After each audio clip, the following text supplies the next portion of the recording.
Welcome to my channel Riya maths. तो आज का जो परसेंटेज यानी प्रतिशत का पार्ट 2 करेंगे, जिसमें 2 क्वेश्चंस हैं। पहला क्वेश्चन क्या बोल रहा है, एलपीजी की कीमतों में 20% की वृद्धि हुई है। मतलब कि एलपीजी की कीमत में हम लोग 20% का क्या हुआ है, इंक्रीज हुआ है, वृद्धि हुई है। परिवार को अपनी एलपीजी खपत में कितने प्रतिशत कमी लानी होगी कि गैस पर खर्च पहले के समान ही रहे। मतलब क्वेश्चन क्या है हम लोग को, एलपीजी कीमत में एलपीजी का जो रेट है वो 20% इंक्रीज हो गया, बढ़ गया है, तो एक परिवार तो अपने एलपीजी की खपत कितना कम करना पड़ेगा, जितना वो पहले करता था उससे और कितना कम करना पड़ेगा, जिससे कि उनका खर्च पहले जितना ही रहे एलपीजी पर। तो जब भी हम लोग ऐसा क्वेश्चन आए तो इसका एक फॉर्मूला है। मतलब कि अगर एलपीजी की कोई भी चीज में कीमत में पहले हम लोग का क्वेश्चन में बोल रहा है कि वृद्धि हुई हो, मतलब कि हो चुकी हो, और हम लोग बोल रहे हैं कितना % कम लाना होगा, कम निकालने के लिए बोलेगा और वृद्धि दिया हुआ रहेगा। एक फॉर्मूला है, वो क्या फॉर्मूला है देख लेते हैं।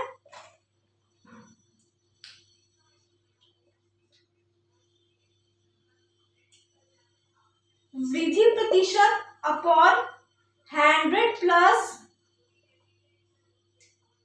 वृद्धि प्रतिशत इंटू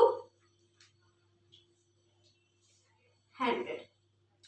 अब ये क्या है, वृद्धि प्रतिशत मतलब कितने का वृद्धि हुआ, 20% का 20%, ठीक है, परसेंट नहीं लिखना है। फिर उसका अपॉन 100 प्लस वृद्धि प्रतिशत, मतलब कि 100 में हमें क्या ऐड करना है, जितना वृद्धि हुआ है बड़ा 20 इंटू 100। अभी पटक 20 अपॉन 20 इंटू 100, 1 0 से 1 0 कट गया, और ये हम लोग 6, ये 5, 3, 10, 50 अपॉन 3। अगर इसको हम लोग मतलब मिक्स फ्रैक्शन में कन्वर्ट करें तो डिवाइड कर लेते हैं, क्योंकि हम लोग कभी भी ऐसे नहीं दे रहेगा, हम लोग क्या दे रहेगा मिक्स फ्रैक्शन में 3, 51, 6, 18, ऐसे 16 अपॉन होल 2 अपॉन 3% हम लोग का आंसर आ गया। इतने का हम लोग को क्या करना पड़ेगा, एक परिवार को इतने कम करने पड़ेंगे। 50% अपॉन 3 बोलिए, या फिर 16 होल 2 अपॉन 3% बोलिए। इतना हम लोग उस परिवार को एलपीजी खपत में अगर कम करना पड़ेगा, जिससे कि अगर 20% की वृद्धि भी हुई है तो उनका खर्च क्या रहे, पहले जितना ही रहे।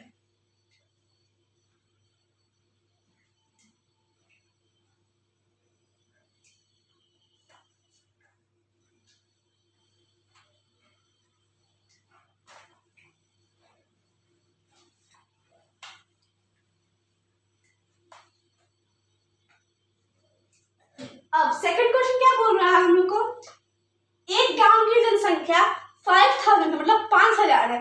पहले वर्ष इसमें 10% की वृद्धि हुई, दूसरे वर्ष इसमें 20% यानी 20% की वृद्धि हुई। 2 वर्ष बाद गांव की जनसंख्या कितनी होगी। जब भी ऐसा क्वेश्चन रहे कि अगर कोई गांव या शहर की जनसंख्या में दे दिया है, पॉपुलेशन दे दिया है, और यह वृद्धि या फिर हानि हो रहा है, वृद्धि या फिर हानि हो रहा है, तो क्वेश्चन देखिए ऐसे मतलब फॉर्मूला लगेगा इस पे, इस क्वेश्चन पे जितना दिया रहेगा जनसंख्या वो ले लीजिए 5000, यह हमेशा आप लोग जनसंख्या दिया रहेगा, ठीक है। और 2 वर्ष 3 वर्ष 4 वर्ष ऐसे पूछेगा, उससे ज्यादा नहीं पूछेगा, बहुत कम चांसेस है 4 वर्ष पूछता है, 2 या 3 ही पूछता, ठीक है।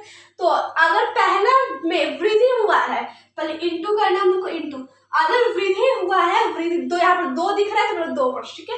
पहला वर्ष में उनको 10% वृद्धि हुआ है, तो वृद्धि में हमको हमेशा 100 में जितना हुआ है उसको प्लस कर देना है 100 पे।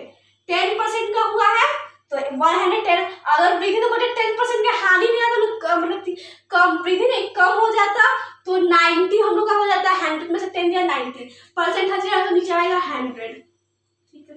सिर्फ यहाँ भी दूसरे वर्ष 20% की वृद्धि हुई तो 120, और अगर बोल देता हम लोग को 20% की कमी हुई है तो 80 हो जाता, ठीक है। माइनस करना है तो 2 0 से 2 0 करके 1, ठीक है। 5 इंटू 11 इंटू 120, 55 इंटू 120, ये 0 का 0 ये पर आ जाएगा, 55 और 12 से बस मल्टीप्लाई कर लेते हैं, 10 11 55 660 660, मतलब इतना हम लोग क्या हो जाएगा, 2 वर्ष बाद गांव की जनसंख्या हो जाएगी इतना। आई होप कॉन्सेप्ट क्लियर हो गए होंगे। नेक्स्ट क्वेश्चन करेंगे। सो मेरे वीडियो को लाइक सब्सक्राइब करें। Thank you friends.